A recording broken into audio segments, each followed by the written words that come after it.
One day the prophet Samuel came to Saul. Samuel said to Saul, "Listen to me. This is what the Lord God says. I will punish the Amalekites for what they did to Israel when they stopped them as they came out of Egypt and fought against them. Now go and attack the Amalekites and totally destroy all that belongs to them. Do not spare them. Put them to death, men, women, children, cattle, everything."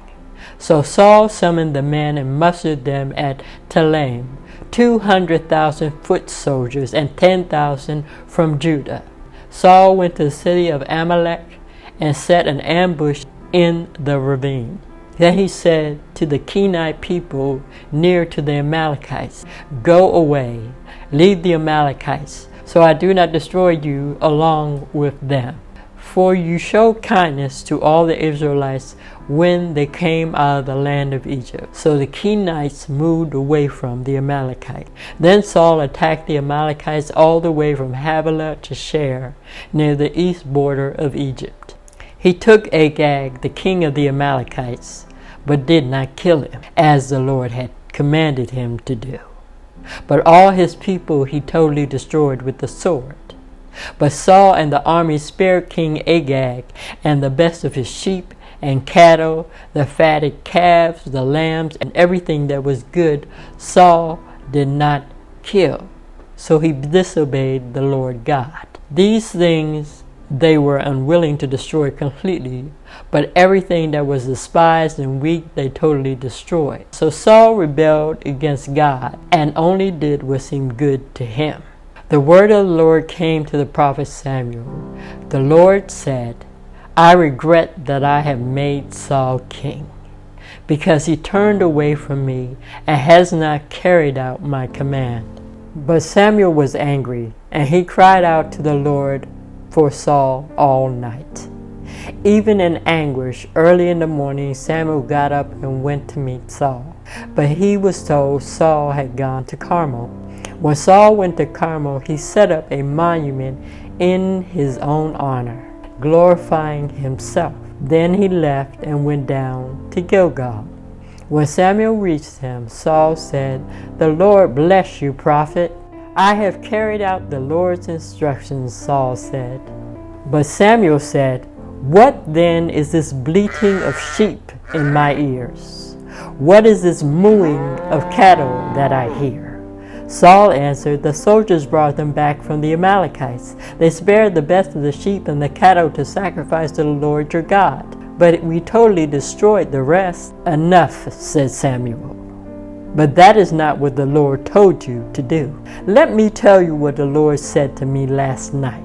"I'm listening," Saul replied. "When you were once small in your own eyes, did you not become the head of all the tribes of Israel? The Lord anointed you king over Israel, and he sent you on a mission saying, 'Go and completely destroy those wicked people. Wage war against the Amalekites until you have wiped them out.' Why did you not obey the Lord? Why did you keep the plunder and do evil in the sight of the Lord?" "But I did obey the Lord," Saul said. "I went on the mission the Lord assigned to me." Clearly, King Saul is not getting it. Saul said, "I completely destroyed the Amalekites and brought back Agag, their king. And the soldiers took sheep and cattle and the best of what would be devoted to God in order to sacrifice them to the Lord your God at Gilgal." If you notice, when Saul talks to Samuel about God, he always refers to God as your God instead of our God, which reveals where Saul's head is at.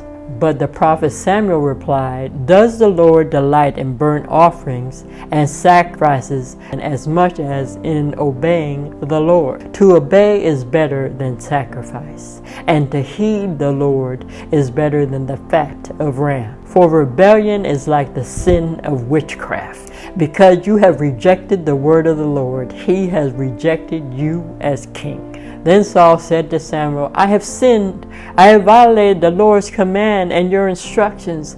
I was afraid of the men, and so I gave in to them. Now I beg you, forgive my sin and come back with me, so that I may worship the Lord. But Samuel said to him, I will not go back with you. You have rejected the word of the Lord, and the Lord has rejected you as king over Israel. As Samuel turned to leave, Saul caught hold of the hem of his robe and tore it. Samuel said to him, The Lord has torn the kingdom of Israel from you today and has given it to someone better suited to rule. He who is the glory of Israel does not lie or change his mind. For God is not a human being that he should change his mind. I have sinned, but please honor me before the elders of my people and before Israel. Come back with me, so that I may worship the Lord your God. So Samuel went back with Saul, and Saul worshipped the Lord.